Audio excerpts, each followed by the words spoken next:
Donc maintenant, on va attaquer la dernière partie de cette formation donc sur la semaine qui était dédiée aux enjeux de transition écologique. On espère vous avoir permis de mieux comprendre sur la base des faits scientifiques tous ces enjeux de transition qui sont les nôtres collectivement. Et puis finalement, peut-être que vous avez noté qu'il y a une chose pour notre capacité à vous montrer les choses de manière transversale où on est un peu moins bon, c'est les enjeux de biodiversité. Et donc on a souhaité cette année avoir une conférence de clôture qui nous soit donnée par un chercheur qui puisse nous parler des enjeux de biodiversité. Et donc c'est dans ce contexte-là qu'on a le plaisir d'accueillir Laurent Dormont. Laurent Dormont, il est biologiste. Il travaille dans un laboratoire qui s'appelle le CEF, qui est sur l'université Montpellier 3. Et c'est un spécialiste des interactions biotiques, si j'ai bien compris. Il s'intéresse en particulier au rôle, à l'importance des odeurs et des médiateurs chimiques sur le fonctionnement des interactions entre les plantes et les insectes. Si vous voulez avoir une description un peu plus précise, j'espère que je n'ai pas dit de bêtises. Et donc, voilà. Et donc, bien évidemment, il est très bien outillé pour nous parler de biodiversité. Et je le remercie très chaudement d'avoir accepté de faire cette conférence de clôture dédiée à nos étudiants de 3e année en formation d'ingénieurs à Polytech.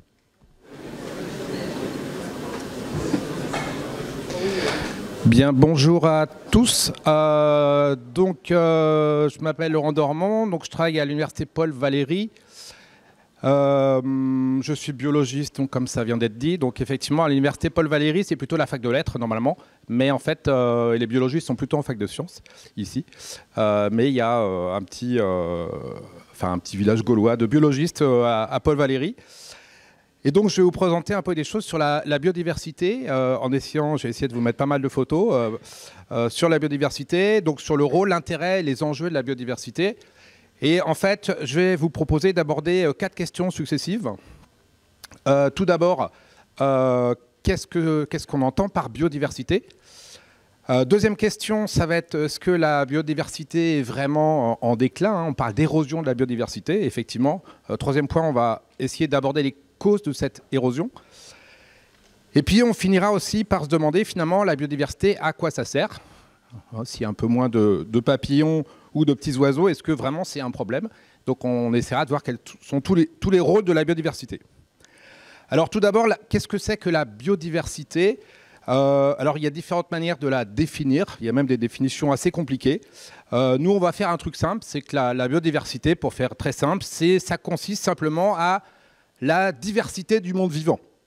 Donc voilà, il y a toutes les formes de vie sur Terre et on peut donc avoir un aperçu de nombreuses formes de biodiversité, des insectes, des oiseaux, Alors c'est que des photos que j'ai prises moi, c'est pour ça que je suis content de mettre mes photos à moi. Il y en a même des toutes petites, vous voyez, ça c'est une tique que j'ai récupérée sur mon chien. Est-ce que vous reconnaissez celle-là, là, tout en bas à gauche, là ? C'est pas une puce. C'est tout petit aussi, c'est un pou que j'ai récupéré sur les cheveux de ma fille, pas sur moi. Hein, mais... Donc voilà, c'est pour vous montrer un petit aperçu de la biodiversité. Alors, d'où vient ce terme exactement, la biodiversité ? C'est un terme qui est assez récent, puisque ça a été proposé par un entomologiste dans les années 80, Walter Rosen, qui est le premier un jour à avoir envie de parler du terme de biodiversité. Avant, on parlait de protection de la nature. Hein. Maintenant, on parle de conservation de la biodiversité. Et ce terme, maintenant, a été repris systématiquement. Il y a beaucoup de définitions qui ont été données sur la biodiversité. Alors, il y a une définition officielle qui a été proposée en 1992 au 2e sommet de la Terre. C'était le sommet de la Terre à Rio, en 92, où il y a une convention sur la biodiversité. Il y a aussi une convention cadre, c'était la première convention cadre sur le climat, hein, c'est le début des COP. Et c'est là aussi qu'on a commencé à parler de biodiversité. Donc tous les membres de ce sommet de la Terre sont mis d'accord pour donner une définition officielle à la biodiversité. Alors la voilà, je vous l'ai mis, elle est un peu compliquée, un peu longue, hein, mais voilà ce qu'on entend par biodiversité. c'est la variabilité des organismes vivants de toutes origines, y compris entre autres les écosystèmes terrestres, marins, les autres écosystèmes aquatiques et les complexes écologiques qui en font partie. Cela comprend la diversité au sein des espèces, entre espèces et celle des écosystèmes. Voilà, c'est la définition officielle quand on parle de biodiversité. Alors effectivement, cette définition est importante, notamment la dernière partie, puisque quand on parle de biodiversité, on ne parle pas que de la diversité des formes de vie sur Terre, c'est-à-dire la diversité des espèces. Alors c'est effectivement l'échelle principale quand on parle de biodiversité. En fait, il y a 3 niveaux de biodiversité. Le niveau habituel, quand on parle de biodiversité, c'est la diversité des espèces. Donc, on parle notamment de diversité interspécifique entre les espèces. Et il y a effectivement beaucoup d'espèces de toutes sortes sur Terre. Mais il faut aussi considérer dans la biodiversité au niveau intra-spécifique, qu'on appelle la diversité non pas des espèces, mais la diversité génétique. Par exemple, on a tous des caractères génétiques différents, comme la couleur des yeux, la couleur des cheveux, ou plein d'autres caractères, le groupe sanguin, etc.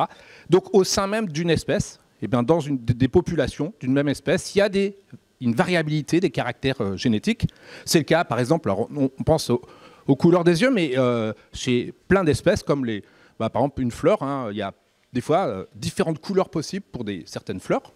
On en reparlera tout à l'heure pourquoi il y a cette variabilité de couleurs des fois chez les fleurs. Et puis, on a un autre niveau qu'on appelle la diversité des écosystèmes, c'est-à-dire que, par exemple, toutes les espèces que j'ai proposées ici, au centre, ça correspond à des espèces qu'on va retrouver dans des forêts tempérées, mais on va trouver aussi des forêts autres que des forêts tempérées. Ça peut être des forêts, vous le savez, des forêts tropicales, il y a des forêts boréales, comme celle tout en haut, là, en haut à droite, avec les forêts de conifères, des forêts méditerranéennes, il y a des forêts tropicales, équatoriales, il y a de la savane, il y a plein d'écosystèmes différents sur Terre. Quand on parle de biodiversité, on parle donc de la biodiversité génétique, biodiversité des espèces, biodiversité des écosystèmes. Alors, c'est vrai que classiquement, la biodiversité, c'est surtout la diversité des espèces qui nous intéresse. Et quand on va essayer de la décrire, alors, la première chose qu'on a essayé de faire, c'est d'essayer de l'organiser. Hein, voilà, on a comme ça un espace avec plein d'espèces. On va essayer de comprendre comment s'organisent toutes ces espèces. Alors vous, quand vous la regardez comme ça, vous dites, bon, a priori, il y a des plantes et il y a des animaux, quoi, voilà, pour classer ce qu'on y voit. C'est un peu plus compliqué que ça. Il y a effectivement un peu plus de catégories possibles. Alors d'ailleurs, même, pour vous montrer une manière assez simple de montrer la classification du vivant, voilà ce que nous disent les scientifiques maintenant. Voilà la classification complète du monde vivant. Alors si vous cherchez, vous allez peut-être trouver un endroit marqué plante, un endroit marqué animaux, mais vous voyez que c'est le boulot des systématiciens, hein, de faire la classification du monde vivant. Bon, c'est un peu compliqué pour nous. Alors heureusement, il y en a certains qui ont réussi à faire des choses un petit peu plus parlantes, hein, où on commence à avoir des espèces, on commence à comprendre un peu ce qui se passe. La ligne au milieu, d'ailleurs, ça sépare à gauche toutes les espèces vivantes qui sont composées d'une seule cellule. Il y en a beaucoup qui sont composées d'une seule cellule, comme les bactéries. Hein. Et l'autre partie, à droite, c'est les espèces qui sont composées de plusieurs cellules, avec les plantes et les animaux. Alors moi, je vais vous proposer une classification encore plus simple que ça. Et la première question qu'on va se poser, c'est, au final, il y a combien d'espèces différentes sur Terre? Alors officiellement, actuellement, on a recensé 1 900 000 espèces différentes de plantes, d'insectes, d'oiseaux, de champignons, de bactéries, etc. 1 900 000 espèces. Alors on pense qu'il y en a probablement 3 millions, 4 millions, 30 millions, c'est pas trop. Bon, les experts pensent que c'est à peu près 7 ou 8 millions. Il y en a énormément qu'on ne connaît pas. Hein. Chaque fois qu'on va se promener dans des forêts tropicales ou équatoriales, on trouve plein d'espèces qu'on ne connaît pas, hein. Notamment des insectes. Hein. Bon, on n'est pas obligé de connaître toutes les espèces. Mais en tout cas, il y a 1 900 000 espèces qu'on a clairement décrites, classifiées, identifiées, dessinées. On connaît leur écologie, on connaît tout. Alors moi, je vais vous proposer non pas les classifications précédentes assez compliquées. Moi, je vais vous dire qu'il y a à peu près 5 règnes. Alors les systématiciens ne seront pas du tout d'accord, mais on va faire un truc simple. Il y a un truc qu'on va mettre un peu à part, d'ailleurs qui n'est même pas dans les classifications, c'est les virus. Les virus, est-ce que ce sont des êtres vivants ou simplement des espèces de systèmes vivants dont on ne comprend pas trop d'où ça vient? avec des virus comme voilà, le virus du sida ou le SARS-CoV-2, hein, le virus du Covid. On estime qu'il y a à peu près 5000 espèces. Alors il y a des nouvelles chaque année, hein, vous le savez, ça mute, il y a des nouveaux trucs qui apparaissent. On en connaît à peu près 5000 actuellement. Les bactéries, on les met aussi à part parce que, alors c'est des êtres unicellulaires, c'est tout petit, c'est microscopique, hein, on peut les voir au microscope, mais c'est tout petit. On pense qu'il y a à peu près 10 000 espèces. Alors les spécialistes disent peut-être plutôt 100 000. On ne sait pas, on en trouve sans arrêt des nouvelles. Alors les bactéries, il faut savoir qu'il y en a vraiment partout, on vit avec, hein, on en a plein sur nous. On en a plein, si je faisais un zoom sur votre écran de téléphone, hein, il y a plein de bactéries dessus, hein, ça a été fait. Là, faut pas... enfin, on lèche pas son téléphone, mais voilà, il y en a plein partout. Et d'ailleurs, je peux vous montrer ça sur une petite aiguille. Vous prenez, vous savez, des fois, vous mettez une petite écharpe dans le doigt, et puis vous dites, tiens, je vais prendre une petite épingle à nourrice, et puis je vais aller me charcuter le doigt pour tirer l'écharde. On dit, le mieux, c'est quand même de désinfecter un peu avant de faire ça. Effectivement, ma petite épingle, si je regarde la tête de l'épingle, et qu'on fait des zooms dessus, là, j'ai grossi 50 fois la pointe de l'épingle. Si je grossis encore plus, eh bien, au fur et à mesure, je vais commencer à voir apparaître pas mal de trucs. Et effectivement, tout ce que je vois apparaître, hein, je continue de grossir, c'est des bactéries. Hein. Des bactéries, il y en a partout. Elles ne sont pas forcément dangereuses, mais des bactéries, vous en avez plein dans votre environnement. Et même sur vous. Sur vous, vous avez plein de bactéries dans votre corps, sur votre peau. Elles sont tellement nombreuses qu'on considère que c'est un petit être vivant qui vit avec vous. On appelle ça le microbiote humain. Et on les a comptés. Il y en a à peu près 10 000 à 30 000 milliards sur vous. Alors, sur votre peau, dans votre nez, dans le tube digestif, là où il y en a le plus, c'est dans l'intestin. Il y a énormément dans l'intestin. Donc, toutes ces bactéries, il y a des centaines d'espèces qui vivent avec vous, qui sont là sur vous. Et par exemple, sur la peau, on sait qu'il y a énormément de bactéries qui sont là. Par exemple, vous voyez, ici, vous avez l'extrémité, enfin l'orifice de sortie de la sueur sur votre peau. Hein, quand vous suez, cette sueur, elle passe par des orifices comme ça, des petits pores où il y a plein de bactéries. Et d'ailleurs, c'est ces bactéries qui vous donnent une odeur particulière parce que la sueur, ça sent rien en fait. Hein. On pensait que la sueur, c'était odorant, ça sent rien du tout la sueur. Ce sont les bactéries qui modifient les composés chimiques de la sueur pour lui donner une odeur. Donc, je reviens à mes virus, mes bactéries, et finalement, qu'est-ce qu'il reste? Il reste les plantes et les animaux. Voilà, vous voyez, ma classification est plus simple. Alors quand même, on va mettre à part les champignons, parce qu'on ne sait pas trop où les mettre, en fait, quand on classifie le monde vivant. Bon, ils ressemblent à des plantes, parce qu'ils ne bougent pas. Ils sont plantés dans le sol. Par contre, ils ne savent pas faire de photosynthèse, ils n'ont pas de chlorophylle, ils ne sont pas verts, donc ce n'est pas non plus des plantes ni des animaux, donc on ne sait pas trop. Bon, on les met là. Et puis après, il nous reste les plantes et les animaux. Les plantes, on connaît à peu près 300 000 espèces. Alors si vous commencez à regarder le décompte de tout ce que je viens de dire, hein, 300 000 plus 80 000 plus 10 000 plus 5 000, on est loin des 1 900 000. Hein. Donc effectivement, l'essentiel de la diversité sur Terre, ce sont les animaux. Alors pas les gros animaux qu'on connaît, hein, je vous ai mis quelques exemples avec les mammifères, les oiseaux, les poissons. Vous voyez, les mammifères, 5416 espèces, hein, ce n'est pas ça qui va faire les 1 500 000 espèces connues. Effectivement, l'essentiel de la diversité sur Terre, ce sont les insectes. On en connaît 1 million d'espèces. Il y en a probablement 2, 3, 4 millions. Mais on en connaît énormément. Alors, j'ai voulu quand même aller un petit peu plus loin dans ma classification sur les animaux. Les animaux, alors oui, elle est en avance, ça doit arriver plus tard normalement. Les animaux, en général, on les classe en deux catégories, pour faire très simple.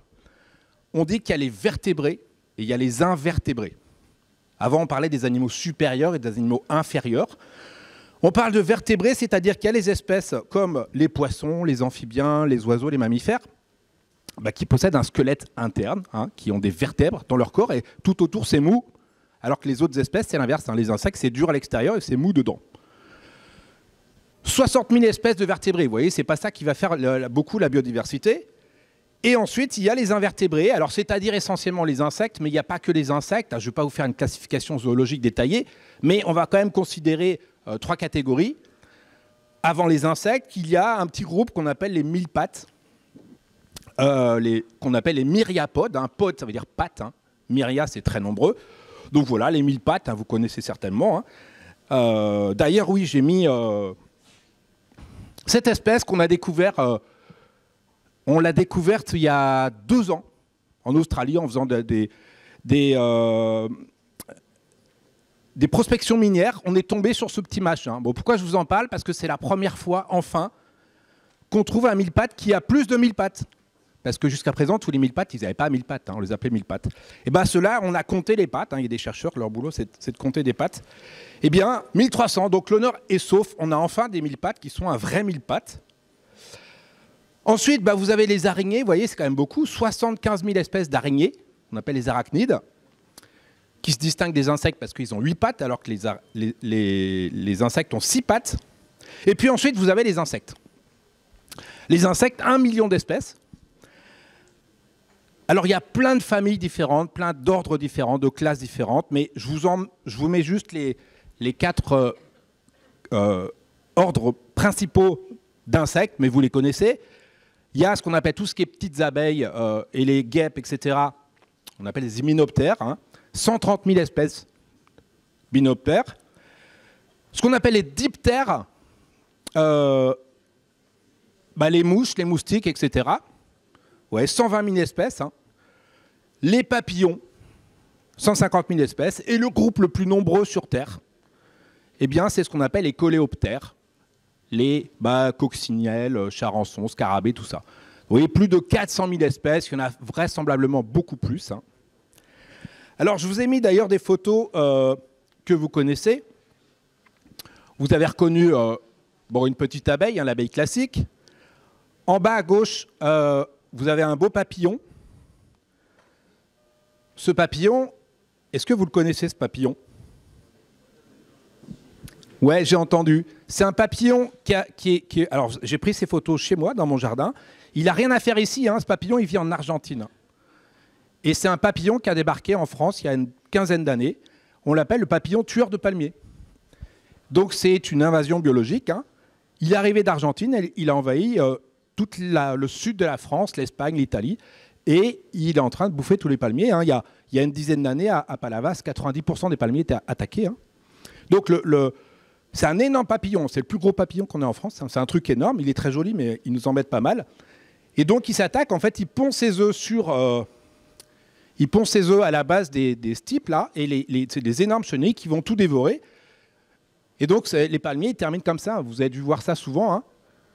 Voilà, ça, c'est c'est le palmier de mon voisin, ça, qui est... De toute façon, je l'aime pas, mon voisin, mais...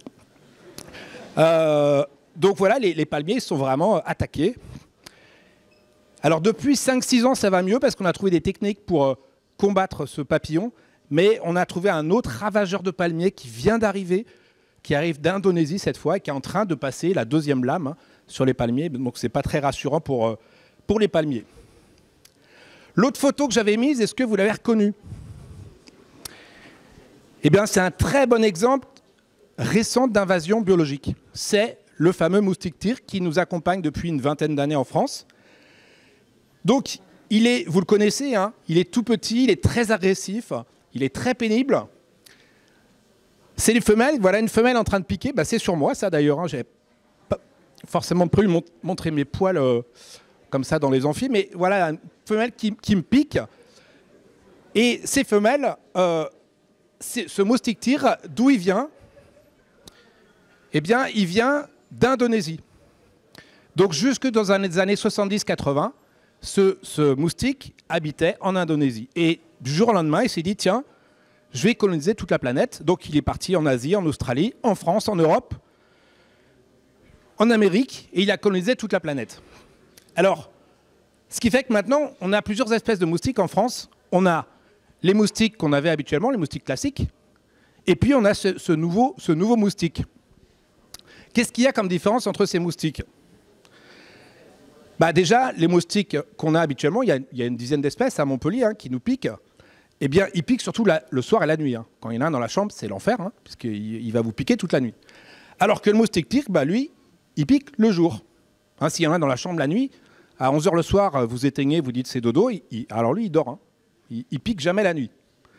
Par contre, il pique toute la journée. Les barbecues à midi dans le jardin, c'est terminé. Donc, il a une activité quand même très pénible dans la journée. Deuxième énorme différence de ce moustique, c'est que les moustiques classique qu'on a à Montpellier, en fait, les femelles, elles pondent leurs œufs dans l'eau. Et donc, du coup, elles font ça surtout essentiellement dans tous les marais, les étangs littoraux. Hein, quand vous partez de Montpellier, vous allez à Palavas ou Carnon, il y a tous ces étangs littoraux. Les femelles pondent leurs œufs là-dedans, les larves se développent dans l'eau. Et dès que les adultes émergent, ils font le trajet jusqu'à Montpellier. C'est pas très loin. Et donc, qu'est-ce qu'on fait? Eh bien, on fait des traitements insecticides chaque année dans ces étangs pour que ce soit vivable à Montpellier et surtout à Carnon, Palavas, la Grande Motte. Hein. Si on ne faisait pas les traitements insecticides, on fait ça sur tout le Languedoc-Roussillon, hein, depuis Perpignan jusqu'à la Camargue. Hein. On traite tous ces étangs avec des insecticides régulièrement pour éviter d'avoir trop de moustiques. Hein. Sinon, ça serait invivable. D'ailleurs, si vous ne me croyez pas, il y a une zone qui n'est pas traitée, c'est la Camargue. La Camargue, c'est une zone naturelle, on ne traite pas en insecticide exprès. Eh ben, allez voir en Camargue, si vous ne croyez pas ce que c'est qu'une zone non traitée, la Camargue, c'est vraiment l'enfer pour les moustiques. Hein.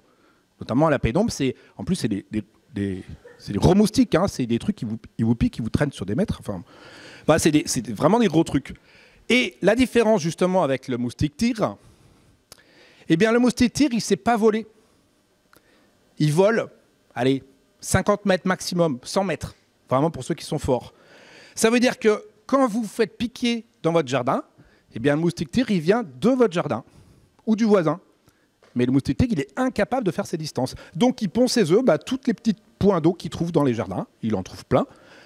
Voilà, ça c'est encore des... Je vais arrêter à faire le malin avec mes photos, mais voilà des photos que j'ai prises de petites larves de moustiques que j'ai trouvées dans mon jardin, dans la gamelle d'eau de mon chat. Je ne change pas souvent l'eau, mais... Et donc, il y en a absolument partout, sur tous les petits points d'eau. Et puis, la troisième différence importante, vous devez le savoir, c'est que le moustique tigre, contrairement à toutes les autres espèces de moustiques qui sont en France, ils sont capables de transmettre des maladies, notamment des virus. Ils sont vecteurs de virus comme le chikungunya ou la dengue. Alors, c'est pas grave parce qu'il n'y a pas ces maladies en France métropolitaine. Hein. Chikungunya et dengue, ça se trouve plutôt en Amérique du Sud, en Inde, en Afrique. Donc, ici, les moustiques ne sont pas porteurs de virus. Dans ces pays, par contre, si vous y allez, vous pouvez vous faire piquer par des moustiques qui sont infestés, et auquel cas, vous pouvez attraper la maladie. En France, il n'y a pas de virus. Par contre, si jamais quelqu'un se fait piquer, part en vacances à l'étranger, dans un pays épidémique et se fait piquer, il peut revenir avec le virus sur lui. Il a le virus de la dengue ou du chikungunya. Et là, le problème, par contre, c'est qu'il y a le vecteur sur place qui peut piquer cette personne et ensuite piquer plein d'autres personnes et transmettre le virus à pas mal de personnes. Hein. Donc, il y a déjà eu des petits cas d'épidémie en France, hein, notamment à Montpellier. Hein. Et d'ailleurs, j'ai regardé récemment, vous voyez, en 2023 et 2024, c'est les deux derniers trucs, le nombre de cas de dengue qui proviennent de l'étranger est de plus en plus fréquent. Donc, on a peur qu'il y ait un jour une petite épidémie de virus à cause de la présence du moustique tigre. Et pour finir avec le moustique tigre, vous voyez, il est arrivé en 2004. La première fois qu'on a vu ce moustique, c'était en 2004. C'était en Italie, c'était à la frontière italienne, à Menton. On a vu le premier moustique tigre. En 2010, il est arrivé à Montpellier. Donc les Parisiens se moquaient de nous parce qu'on se faisait bouffer tout l'été. Et maintenant, il est partout. Hein, il a colonisé pratiquement toute la France. Hein. Il est en train d'arriver dans les derniers départements.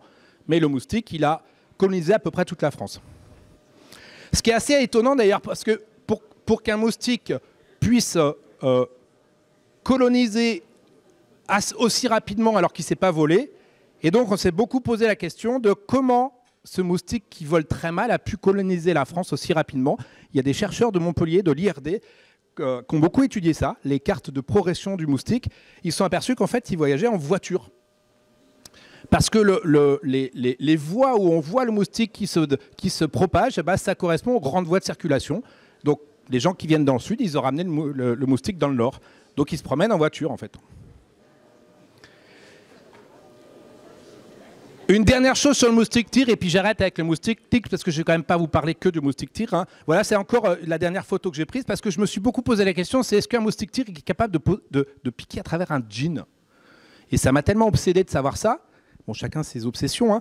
Donc, je me suis installé dans le jardin et j'ai attendu que les moustiques se posent sur moi. Et la réponse est oui. Ça pique hyper bien à travers un jean. Hein. Donc, ce qui n'est pas forcément le cas des autres moustiques. Mais lui, il pique très très bien à travers un jean. Hein. Et ensuite, je l'ai Et je vais revenir à la biodiversité, mais comme je parle des moustiques, on va faire un petit quiz. Vous connaissez peut-être ce truc. Quelles sont les créatures vivantes, les espèces vivantes les plus mortelles pour l'homme? Alors, vous doutez que les moustiques vont être bien positionnés. On peut remarquer qu'en queue de peloton, vous avez le requin, 10 morts par an, le loup, 10 morts par an. En général, hein, quand il y a quelqu'un qui se fait bouffer par un requin, on en parle partout dans les médias. Et vous voyez que même le loup, c'est pas beaucoup, hein, à côté des chiens. Les chiens, c'est 40 000 morts par an. Alors, je vous donne quand même le deuxième. Le deuxième, c'est l'homme. Hein. On aime bien s'entretuer régulièrement.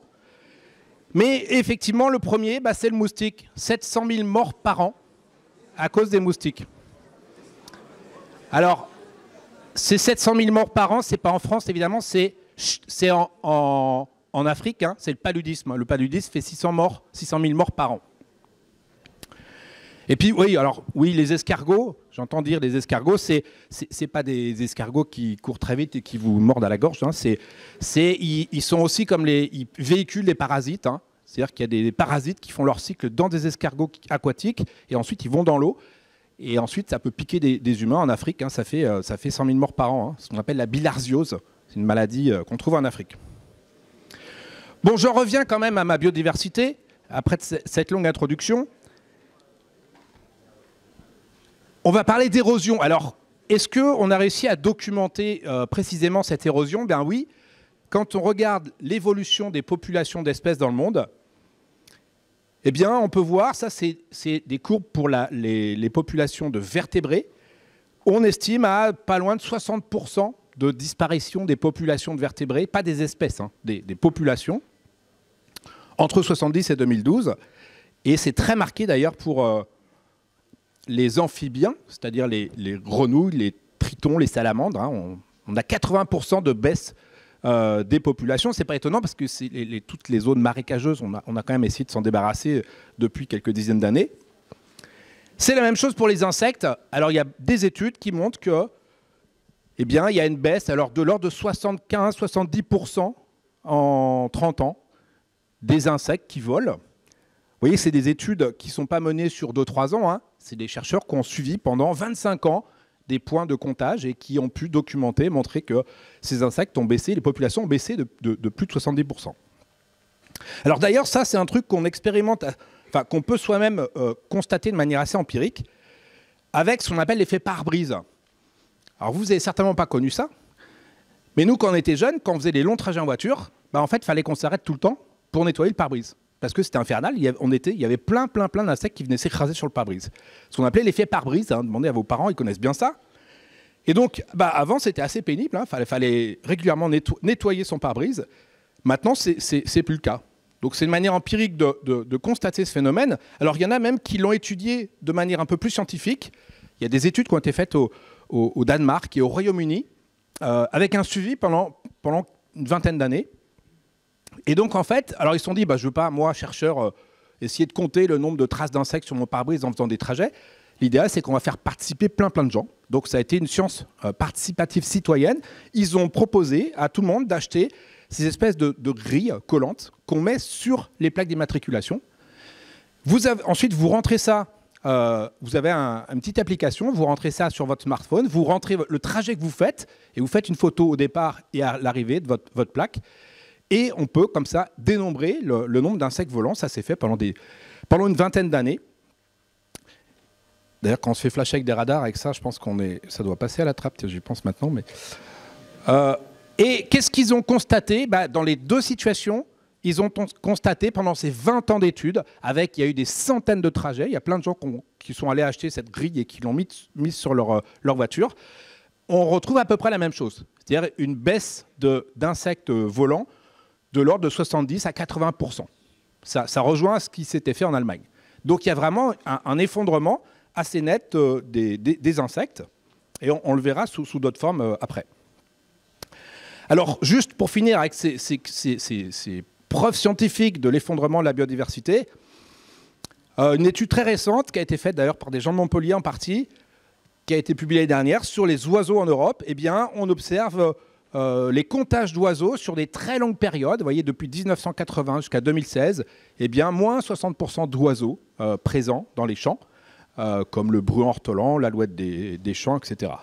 Alors même, c'est assez clairement documenté, hein, on sait que c'est beaucoup lié à l'utilisation des pesticides et des engrais agricoles, enfin de modification des écosystèmes agricoles, notamment l'agriculture intensive. Hein.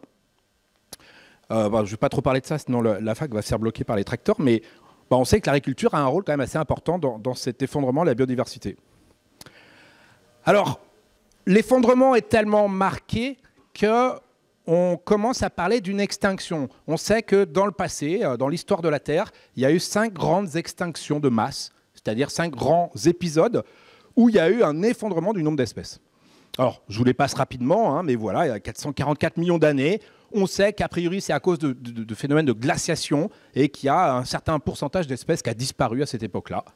Et puis, il y en a eu un deuxième, un troisième, un quatrième, un cinquième, pour des causes différentes. Soit, des fois, on ne sait pas trop, soit il y a eu des chutes d'astéroïdes, soit il y a eu des activités volcaniques, et on a essayé d'estimer le nombre d'espèces qui disparaissaient.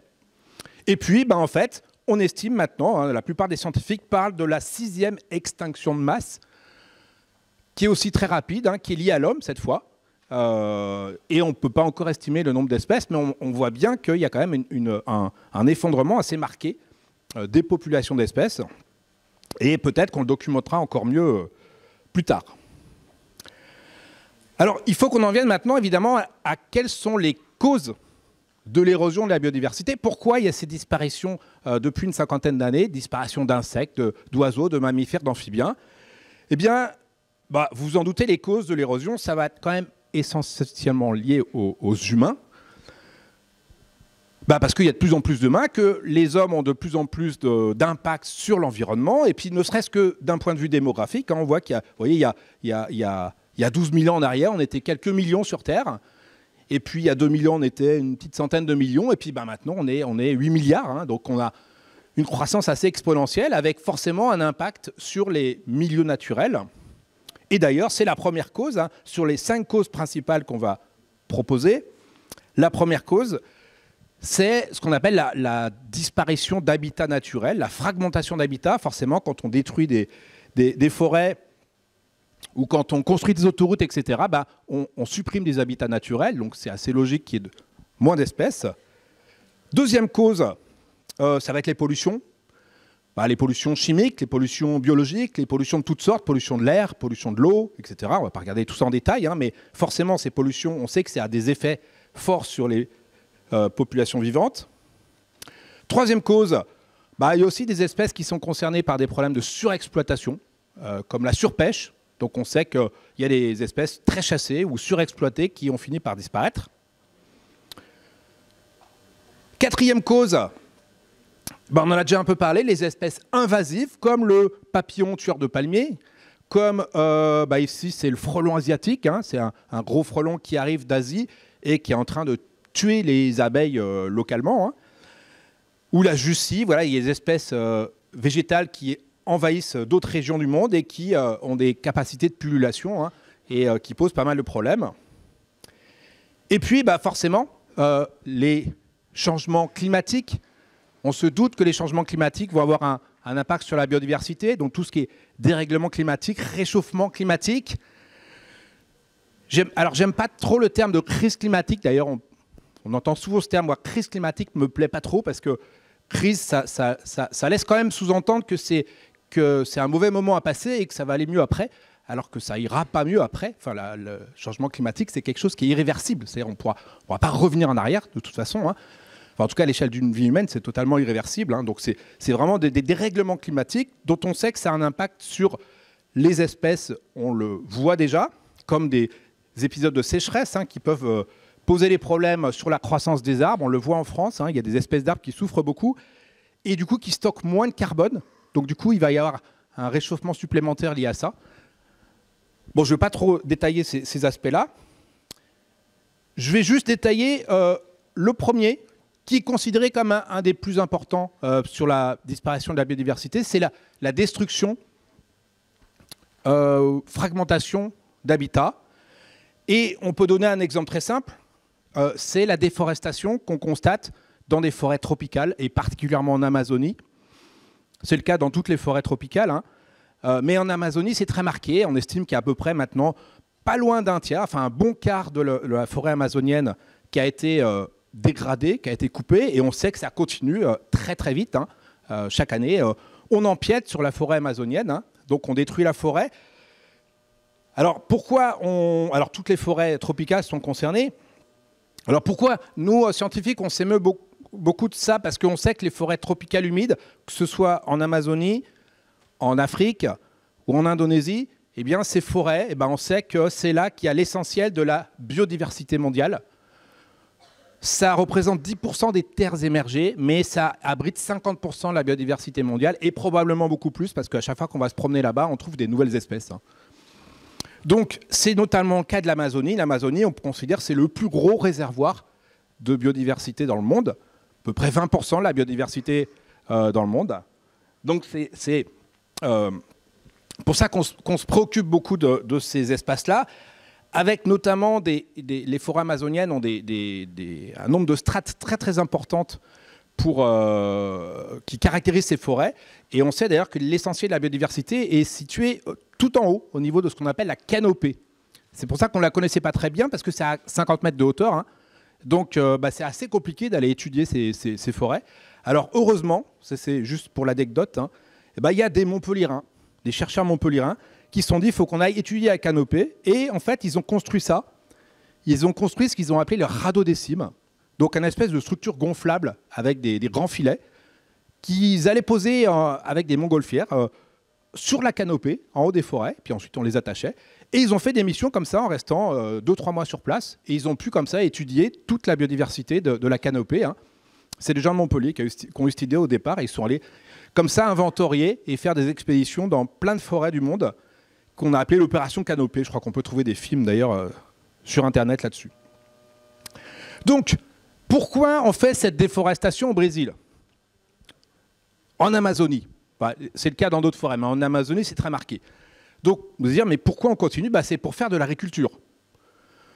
On coupe des forêts pour faire de l'agriculture. Et pourquoi on fait de l'agriculture? Eh bien, parce que le Brésil, c'est pas pour lui qui fait ça, c'est le Brésil, c'est le premier producteur et exportateur de soja dans le monde.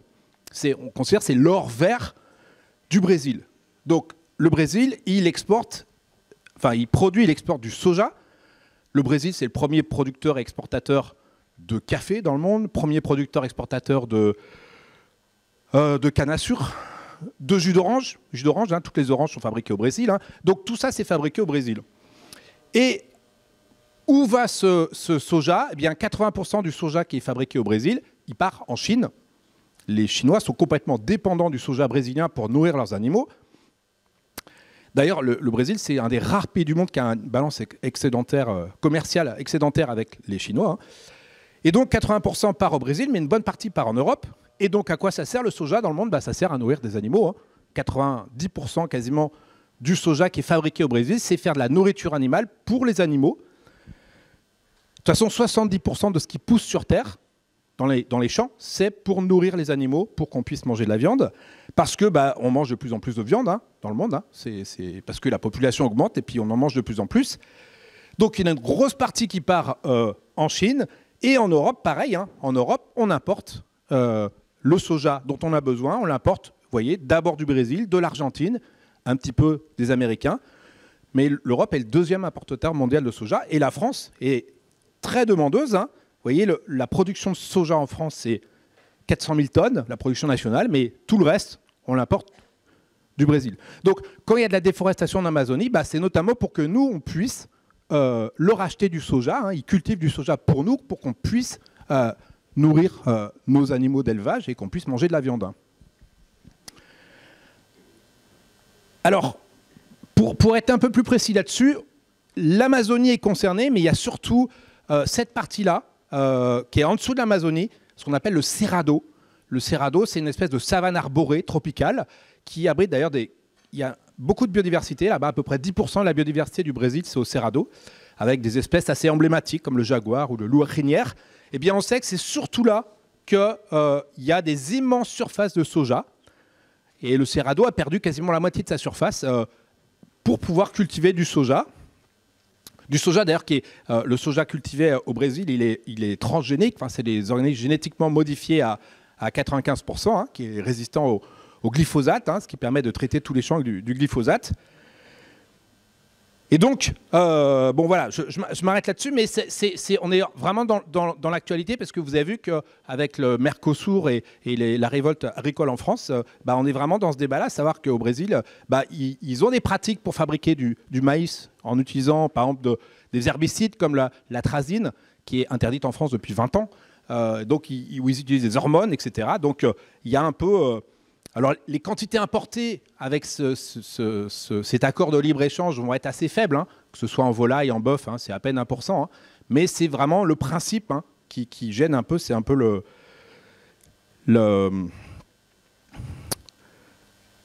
la goutte d'eau qui a le millefeuille aux poudres. Enfin, non, l'expression c'est pas ça, mais c'est un truc dangereux, quoi.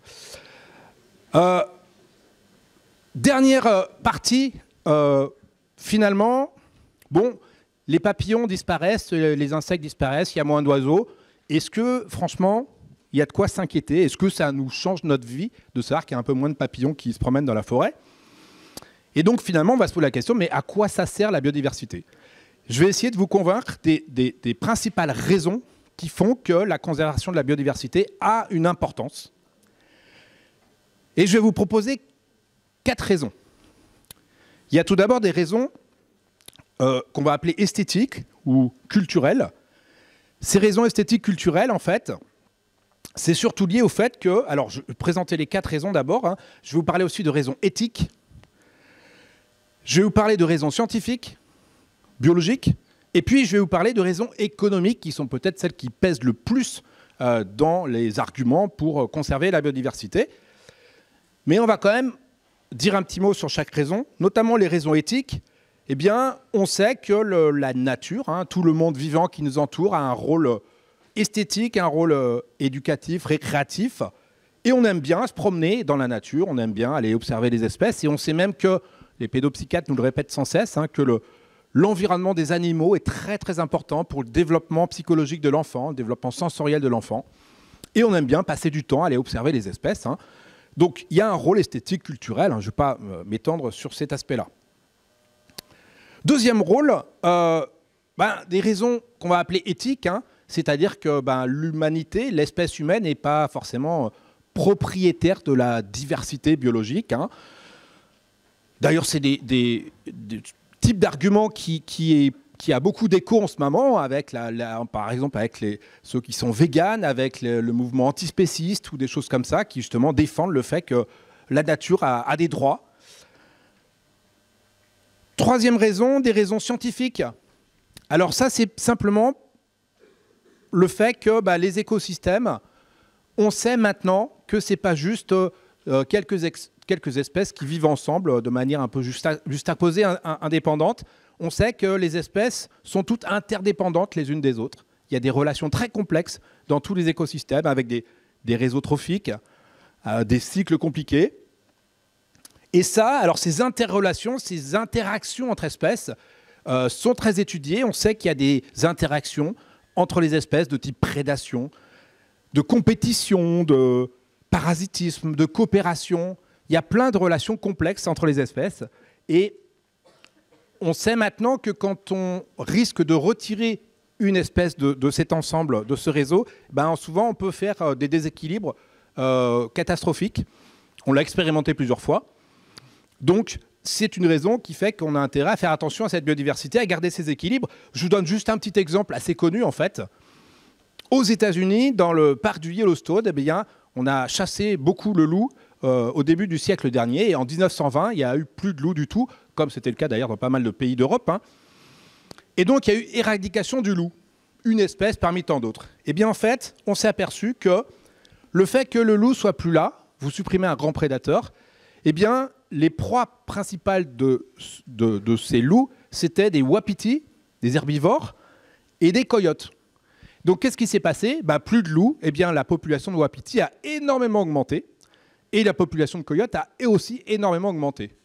Le fait que ça augmente beaucoup, eh bien, ça a eu comme incidence que les wapitis, ils étaient beaucoup plus nombreux, ils ont eu une activité de broutage et d'herbivorie beaucoup plus forte sur des saules, sur des jeunes peupliers. Ça a fait disparaître complètement ces espèces-là. Et eux, les coyotes, ils se sont mis à manger tous les castors, comme ils étaient beaucoup nombreux, et donc les castors ont complètement disparu. Résultat, en fait, il n'y avait plus ces arbres qui maintenaient le sol en place. Le régime hydrologique a été complètement affecté par le fait qu'il n'y ait plus les barrages des castors, et ça a conduit à des phénomènes partout d'érosion des terrains. Ça a été vraiment une catastrophe, et on a mis du temps à comprendre que ces phénomènes d'érosion, en fait, c'était lié tout au départ aux loups qui régulaient tout ça. Donc il y a une cascade d'effets qui fait que, en fait, en gros, dans les années, fin des années 90, on a réintroduit le loup, quand on a compris ça, et tout s'est remis en équilibre naturellement. Et donc il y a beaucoup d'écosystèmes comme ça, où il y a eu des cas, on a supprimé une espèce, et il y a eu une cascade d'effets, on peut le documenter avec plein d'exemples. Et puis, j'en termine avec les raisons économiques. Donc les raisons économiques sont liées au fait que la biodiversité, c'est un patrimoine, un patrimoine naturel, comme on a du patrimoine culturel, patrimoine naturel qui a un patrimoine biologique et génétique qui est très riche dans différents domaines, qu'on va regarder un peu en détail chacun. Par exemple, les domaines alimentaires, ou aussi la pollinisation par les insectes, on va donner quelques exemples. Aussi dans le domaine médical, pour la découverte de nouvelles substances chimiques naturelles qui sont actives, on en trouve encore chaque année des nouvelles.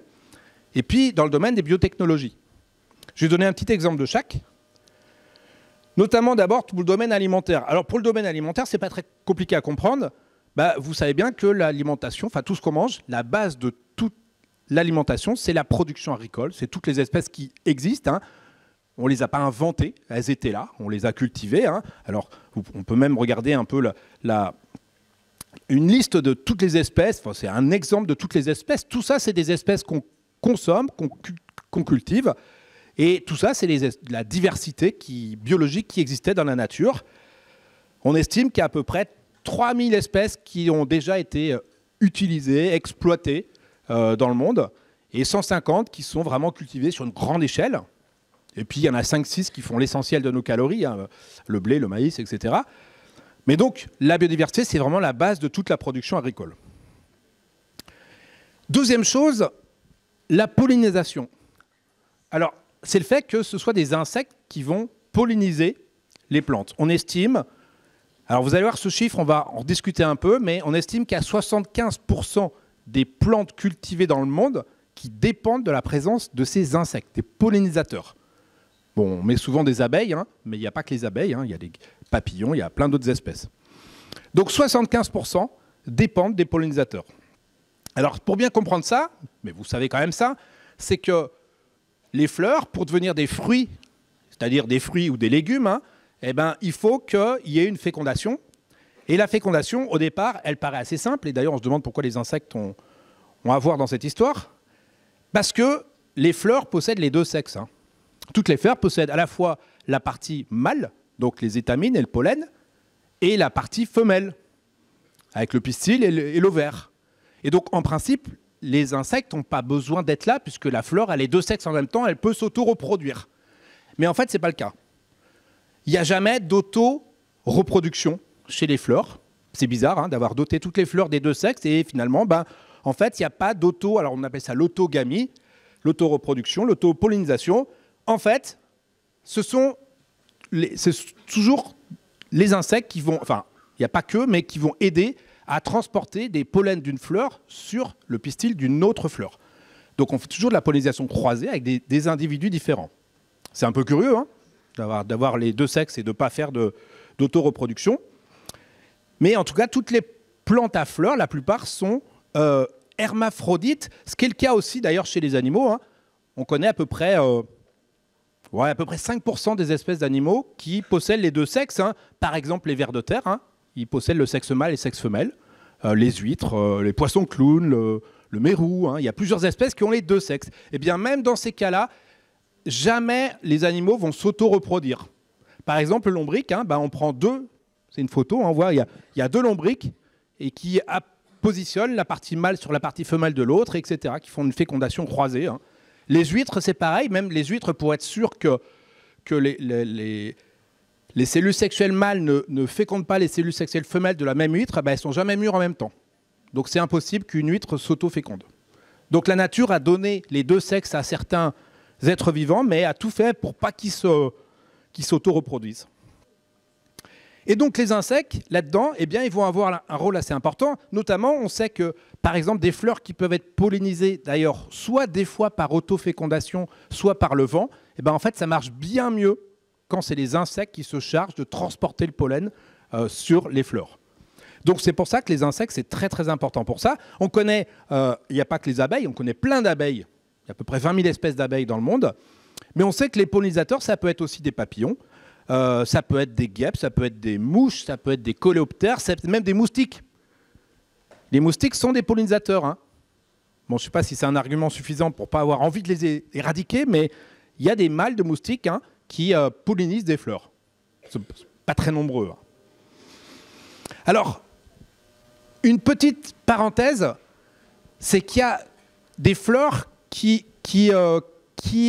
jouent un jeu bizarre avec les insectes, qu'on appelle les petites orchidées méditerranéennes. Donc on en trouve, qui sont souvent très jolies. On en trouve beaucoup ici, notamment si vous allez au nord de Montpellier, du côté des plateaux des Causses, le Causse Larzac, le Causse Noir, tous ces plateaux à 1000 mètres d'altitude, eh bien, on trouve des espaces ouverts, pâturés, et on trouve plein de ces petites espèces de fleurs qui sont très jolies et en général qui attirent beaucoup les amoureux de ces orchidées.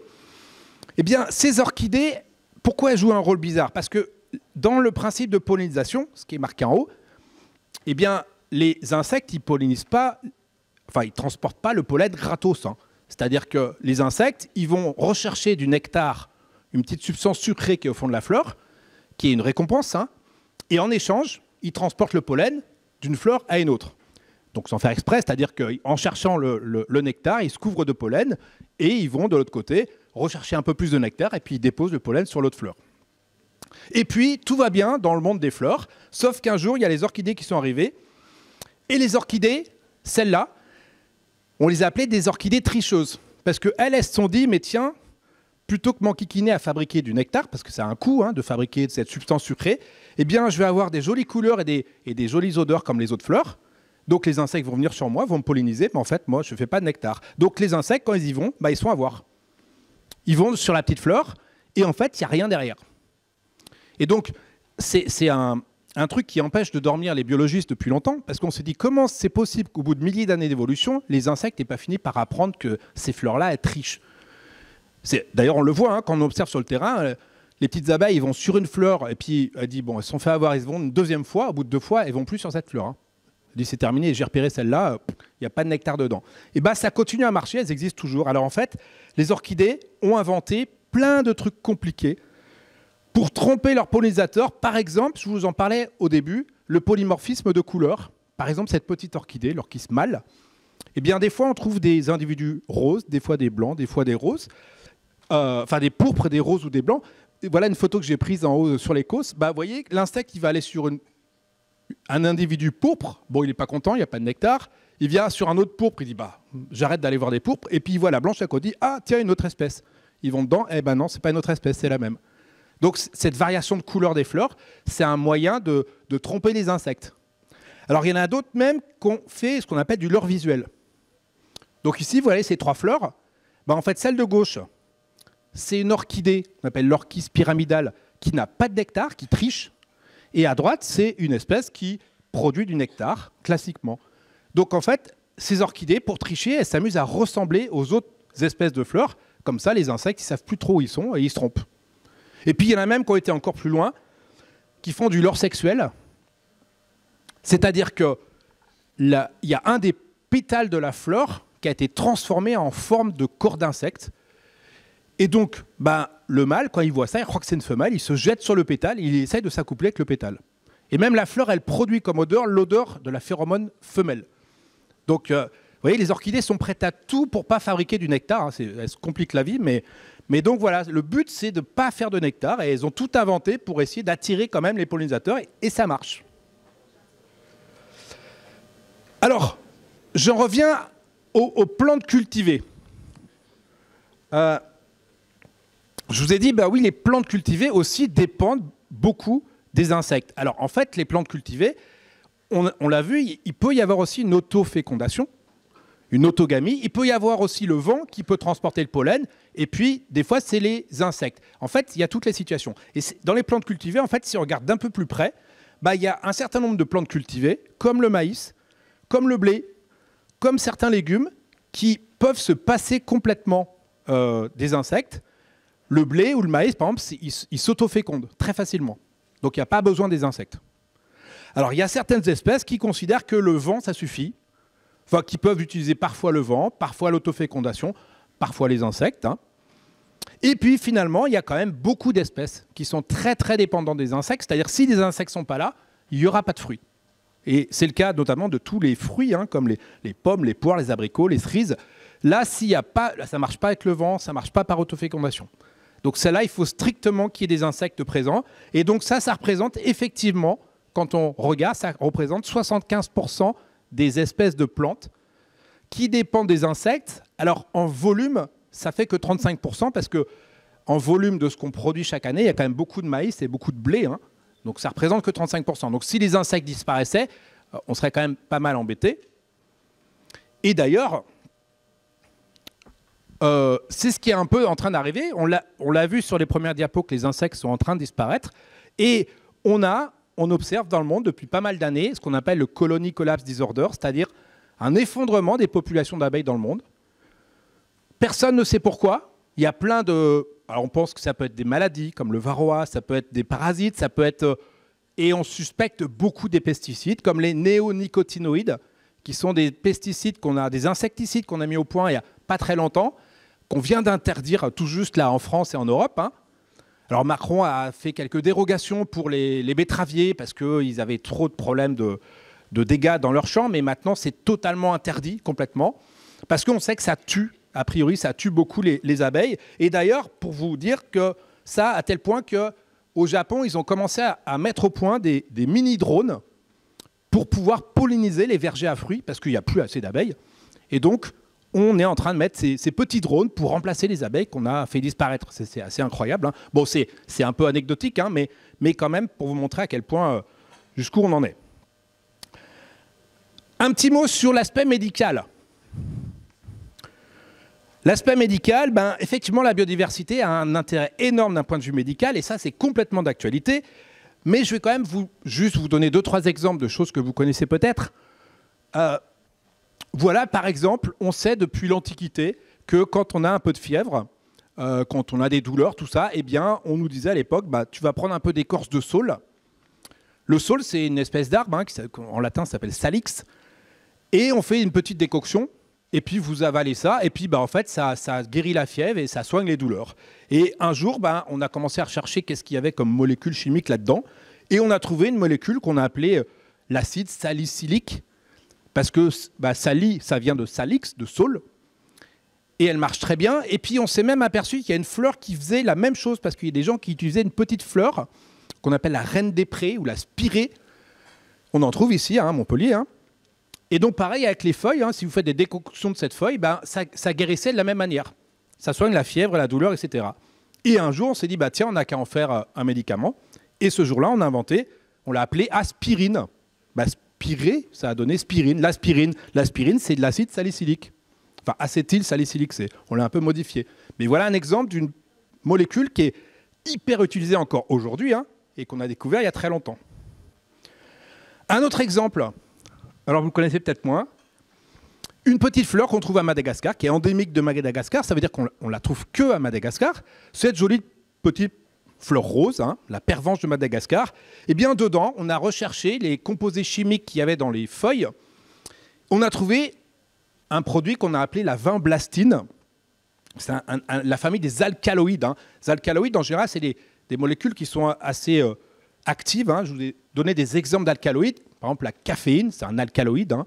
La nicotine, la morphine, tout ça, ce sont des alcaloïdes. Donc, en général, c'est souvent des substances assez active. Et bien là, la vinblastine, il y a un chercheur qui a découvert ça et qui a commencé à le tester en se disant « Je suis sûr que c'est un truc pour soigner le diabète ». Donc il a commencé à tester sur d'ailleurs sur des petits lapins de laboratoire comme fonction antidiabétique. Et puis tous les lapins sont morts. Alors il l'a fait ensuite sur des rats et tous les rats sont morts. Et il s'est dit, bon, je ne sais pas si ça soigne le diabète, en tout cas ça ne soigne pas grand-chose.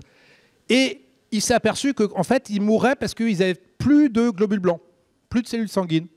En fait, il s'est aperçu que cette molécule, c'était un bloqueur de division cellulaire. Ça empêchait, on appelle ça un antimitotique, hein. Une cellule qui se divise, on dit qu'elle fait une mitose. Donc ça empêche les cellules de se diviser. Et là, il s'est dit, mais bingo, justement, moi j'ai une maladie qui me pose problème en ce moment, où les cellules se divisent de manière anarchique, qu'on appelle le cancer. Et ben voilà, et ben cette molécule est hyper utilisée maintenant en chimiothérapie et ça soigne plein de cancers. On l'utilise encore énormément, la vinblastine, comme anticancéreux pour la chimiothérapie. Voilà une découverte un petit peu par hasard. Et je vous donne un dernier exemple d'alcaloïde. Alors vous le connaissez peut-être celui-là. Dans une plante qui s'appelle le pavot somnifère, eh bien, on a extrait une petite molécule qu'on appelle la codéine. La codéine, on trouve ça dans le fruit, la capsule de pavot. On fait des petites incisions, on récupère une petite matière qu'on appelle l'opium, et dedans, il y a de la codéine. Et la codéine, eh bien, c'est un analgésique très très puissant. Souvent, il est associé au paracétamol, hein, ou à l'ibuprofène. Et ça, on s'en sert énormément. Alors, vous savez d'ailleurs que dans ces capsules, on a identifié deux alcaloïdes. Hein. La codéine, qui est du 3-méthylmorphine, et puis la morphine, qui est aussi une molécule qui est hyper utilisée, encore aujourd'hui, hein, comme antidouleur. Et puis, on a ensuite fabriqué des molécules aussi hyper utilisées, mais qui sont aussi des dérivés de morphine. Hein. Donc ça, c'est synthétique, hein, l'héroïne, alors que codéine et morphine, c'est naturel. Ces trois composés, hein, c'est ce qu'on appelle des opioïdes. C'est les plantes qui viennent de l'opium. Des opioïdes, alors ceux-là, on les appelle des opioïdes exogènes, hein, fabriqués par la nature. Pourquoi on les appelle des opioïdes exogènes? Parce que vous fabriquez aussi votre propre opioïde. Hein. On appelle ça un opioïde endogène, hein, ce qu'on appelle l'endorphine. Hein. C'est vos neurones qui fabriquent ça dans votre cerveau. Hein. L'endorphine, d'ailleurs, endorphine, ça veut dire endogène et morphine, endorphine. Et donc, c'est un opioïde qui se fixe sur les neurones et qui est un antidouleur assez puissant. Hein, quand vous avez un gros stress ou des grosses douleurs, hein, c'est très, très efficace. Hein. Et puis, finalement, j'ai encore d'autres exemples de petites fleurs. Un jour, on a trouvé dans une fleur, pareil, en fouillant, hein, on continue à le faire, à chercher dans les fleurs des composés actifs. Eh bien, un jour, on a trouvé dans cette petite fleur, cette espèce de petite marguerite, on a trouvé, qu'on appelle le pyrètre de Dalmatie, on a trouvé une molécule qu'on a appelée la pyrétrine, hein, puisque la fleur s'appelle le pyrètre. On en fait des immenses cultures en Afrique pour récupérer ce pyrètre. Et l'intérêt, c'est qu'on a vu que ça avait des propriétés insecticides. Et comme ça vient d'une fleur, eh ben bingo, on a le droit de l'utiliser en agriculture biologique. Parce que vous savez que quand on fait du bio, on n'a pas le droit de mettre des pesticides. Par contre, si c'est naturel, on a le droit. Donc on utilise le pyrètre. Hein, demandez aux vignerons bio ici, hein, ils utilisent pas mal de pyrètre, hein, pour se débarrasser des insectes. Hein. Même si le pyrètre, c'est quand même assez fort. D'ailleurs, j'ai rajouté cette petite diapo. Hein. Est-ce que quand on trouve un truc naturel, est-ce que c'est forcément inoffensif? Bah, le pyrètre, c'est utilisé encore. Mais je vous donne un autre exemple d'une petite molécule qu'on a trouvée dans une plante, Paradéris. Eh bien, on a trouvé cette petite molécule qui s'appelait la roténone. On a vu que c'était un insecticide absolument génial. Et donc, on l'a utilisé en bio. Pourquoi on l'a utilisé en bio? Bah, parce que ça vient d'une plante, c'est naturel. Et en fait, on s'est aperçu que ça provoquait la maladie de Parkinson. Et donc, c'est totalement interdit, hein, depuis 2008. En France, on a continué à l'utiliser jusqu'en 2011. Hein. Bon, il y a eu un petit scandale là-dessus avec la roténone. Hein. Mais voilà un exemple d'une molécule qu'on dit c'est naturel, donc on a le droit, en bio, mais bof. Un autre exemple, la grande ciguë. Voilà, une petite jolie plante que vous pouvez trouver dans les bois. Bah, la grande ciguë, dedans, il y a encore un petit alcaloïde qu'on appelle la conine. Bah, si vous en prenez enfin, n'en prenez pas, hein, mais 0,2 grammes et vous êtes mort. Hein. Donc, un petit bout de feuille et vous êtes mort. Hein. Donc, c'est naturel, mais c'est pas parce que c'est naturel que c'est pas dangereux. Et un exemple plus connu, il y a une petite liane tropicale qui s'appelle strychnos. Et bien dedans, on a isolé une petite molécule. D'ailleurs, les Indiens l'utilisaient déjà au bout de leur flèche pour tuer des animaux. Vous connaissez peut-être cette petite molécule qu'on appelle le curare. Donc le curare, c'est un poison hyper violent. Ça bloque toute la commande des muscles. Hein. Donc, c'est-à-dire que vos muscles, en fait, dès que vous, enfin, faut pas en prendre, mais dès que si vous êtes empoisonné au curare, vos muscles s'arrêtent de fonctionner. Les premiers qui marchent plus, c'est les muscles respiratoires, donc vous ne pouvez plus respirer. Donc, vous mourrez en quelques secondes. Hein. Il est encore beaucoup utilisé, hein, c'est pour ça que j'ai mis un petit flacon, parce qu'on l'utilise beaucoup comme anesthésiant. Donc, c'est une molécule qu'on utilise encore toujours comme anesthésiant. Alors, à petite dose, hein, on fait attention. Hein. Par exemple, pour faire des intubations, on utilise du curare. Hein. C'est la seule molécule qui permettent une détente des muscles respiratoires et des muscles aussi fortement que ça. Hein. C'est vraiment une molécule vraiment qu'on a découverte qui est encore très utilisée. Donc je reviens à mes petits insecticides. Donc quand on a découvert cette pyréthrine qui est hyper utilisée, hein, le pyrètre, notamment dans toutes les productions bio, eh bien on s'est dit tiens, on va essayer de recopier cette molécule, on va la transformer et on va faire des insecticides. Alors des insecticides semi-naturels, parce que ceux-là, on les a modifiés. Mais l'avantage de ceux-là, c'est que ceux-là sont toujours autorisés. La permétrine et la deltamétrine, ça fait partie des rares insecticides qu'on a encore le droit d'utiliser, parce que tous ceux qu'on a inventés depuis la Seconde Guerre mondiale, on les utilise pendant 10-20 ans, puis après on les interdit, parce qu'on s'aperçoit qu'ils sont trop dangereux. Donc ceux-là sont encore autorisés, et on peut les retrouver partout, hein, pour quand vous faites des traitements... anti-poux, par exemple, c'est souvent de la deltamétrine ou de la permétrine.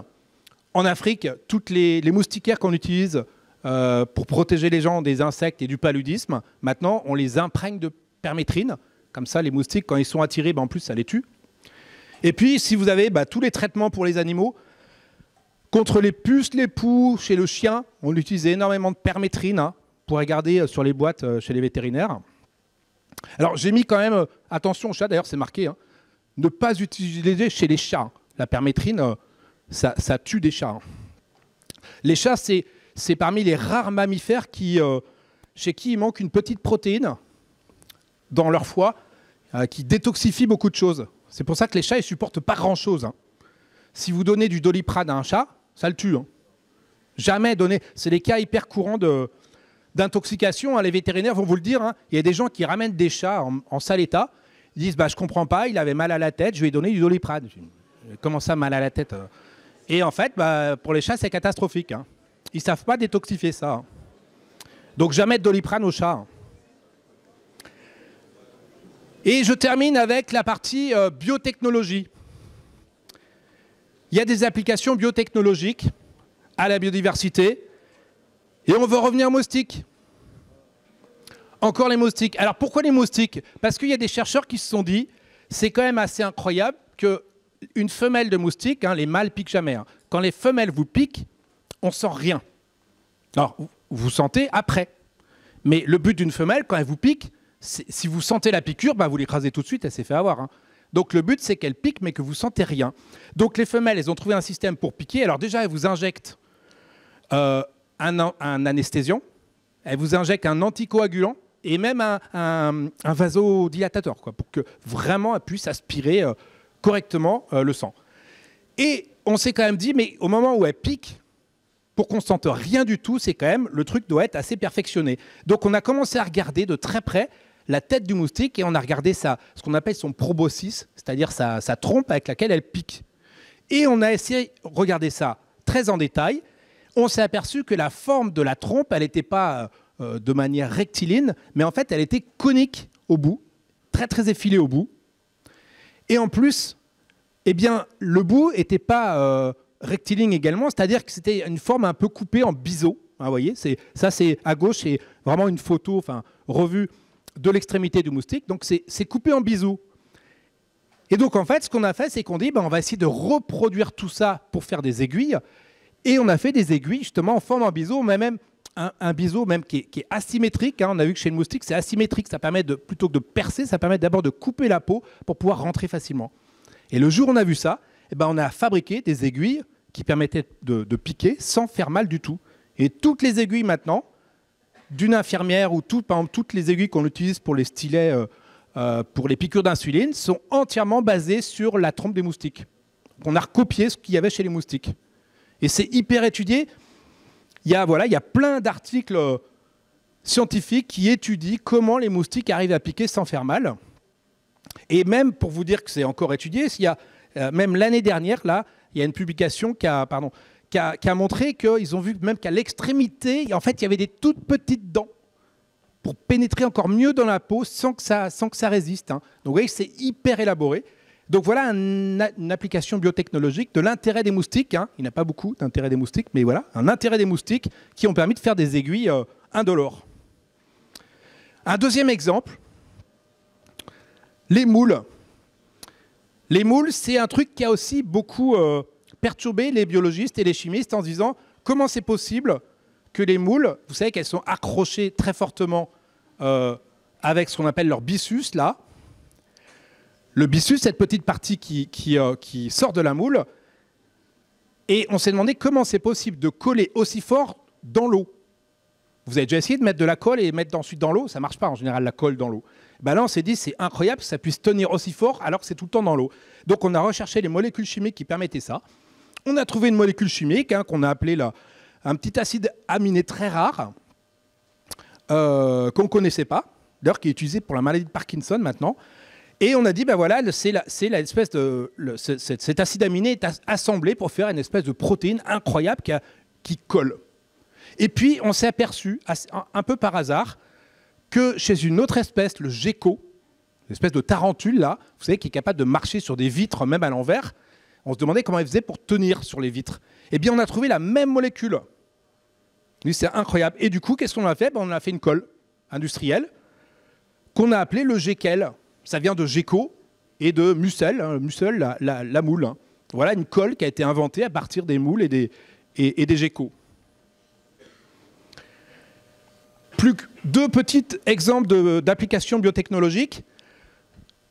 Avec les plantes cette fois, bah vous savez que tous les égouts urbains, il faut bien qu'on puisse épurer l'eau ensuite dans des stations d'épuration. On sait très bien faire. Eh bien, on s'est mis à tester d'autres choses pour faire les stations d'épuration. C'est qu'on utilise maintenant des plantes. On dit qu'on fait de la phytoépuration. C'est-à-dire que l'eau usée, alors ça ne marche pas sur la ville de Montpellier, mais pour un petit village, eh bien, l'eau va aller comme ça dans des espaces où on met des plantes. Et ce sont les plantes qui vont nettoyer l'eau et il va ressortir de l'eau propre. Donc c'est assez fantastique. Ça marche avec certaines espèces comme les roseaux hein, ou les massettes. Hein. Ça marche très très bien. On le fait de plus en plus maintenant, qu'on appelle la phytoépuration. Et on s'est aperçu très récemment, et d'ailleurs c'est une équipe de Montpellier, on va croire qu'il n'y a que Montpellier qui fait de la recherche dans le monde, mais c'est une équipe de Montpellier qui a montré qu'on pouvait même faire de la phytoépuration chimique. C'est-à-dire que non seulement on fait de la purification organique de l'eau, mais en plus il y a des plantes qui sont capables d'aspirer des polluants comme des métaux lourds avec un sol qui est contaminé avec du cuivre, du mercure, de l'arsenic ou du cadmium. Eh bien, ces molécules peuvent être aspirées par le système racinaire et elles vont rester dans les plantes. Donc, on fait ça depuis pas longtemps maintenant. On fait de la décontamination de zones comme des anciennes stations minières, par exemple. On va planter des plantes qui vont absorber, parce que quand vous avez ces trucs dans le sol, on ne sait pas quoi en faire pour les retirer. Maintenant, on utilise des plantes. Et ça marche vraiment hyper bien. Et c'est de Montpellier qui a trouvé ça. Et puis, dernier exemple d'utilisation de la biodiversité des animaux. Eh bien, vous avez sûrement entendu parler de ces histoires-là. On est capable maintenant d'arriver à dépister, détecter des cancers en utilisant des animaux. Notamment en utilisant, on a commencé avec l'odorat très performant des chiens. Ça a été spectaculaire. Hein. On trouve 90% de réussite avec les chiens. Ils sont capables de détecter. Hein. Une fois qu'on leur apprend à reconnaître une odeur de cancer, eh bien après, ils reconnaissent systématiquement et ils ne se trompent jamais. Alors, je me souviens même, les premières études, hein, on était un peu embêtés parce que les chiens, ils avaient dépisté 2 personnes qui étaient des témoins qui n'avaient pas de cancer et ils avaient dit, celles-là, elles ont des cancers. Donc, on s'est dit, en fait, ça ne marche pas si bien. Et ils ont publié l'étude et 2 mois après la publication, en fait, les 2 personnes, les 2 femmes ont eu le cancer qui s'est déclaré 2 mois plus tard. Donc en fait, les chiens l'avaient déjà détecté.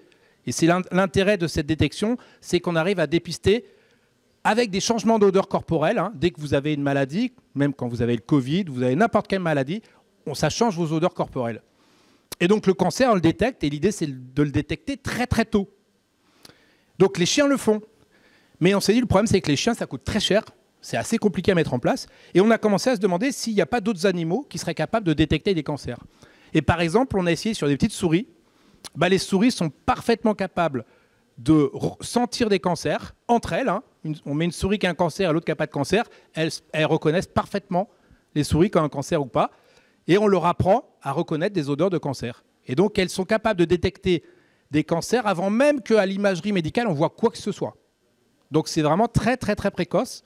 Et c'est important parce qu'on sait que les cancers, plus ils sont détectés tôt, et plus on a de chances de réussite de les soigner. Et puis ensuite, on s'est aperçu que ça marchait avec plein d'espèces. Il y en a qui ont travaillé avec des drosophiles. Donc des drosophiles, des petites mouches, on leur apprend à reconnaître des cancers, hein, et ensuite on leur donne à sentir des t-shirts par exemple, ou des odeurs de personnes, des odeurs de sueur. Hein. On prend des petites compresses qu'on frotte sur les gens, on fait sentir aux mouches, et elles vous disent, là il y a un cancer, là il n'y a pas de cancer. Et ça marche hyper bien. Et on s'est aperçu qu'on pouvait le faire avec des abeilles. Il y en a qui ont publié avec des fourmis. Des fourmis, on leur apprend à reconnaître des cancers. Même des petits vers, des petits nématodes. Hein. Et là, on est en train de le faire à Montpellier. On est en train de le faire avec des moustiques. On apprend l'intérêt des moustiques. C'est que les moustiques, ça coûte pas cher hein, à élever. Hein. On peut en avoir des millions et des millions. Ici, on a des laboratoires qui élèvent des quantités de moustiques. Donc, c'est facile à élever. C'est facile à leur apprendre à reconnaître des cancers. Ils comprennent assez vite. Et du coup, on peut comme ça imaginer faire du dépistage ou de la détection de cancer de manière très simple et très rapide. C'était ma dernière diapo. Voilà, je vous remercie.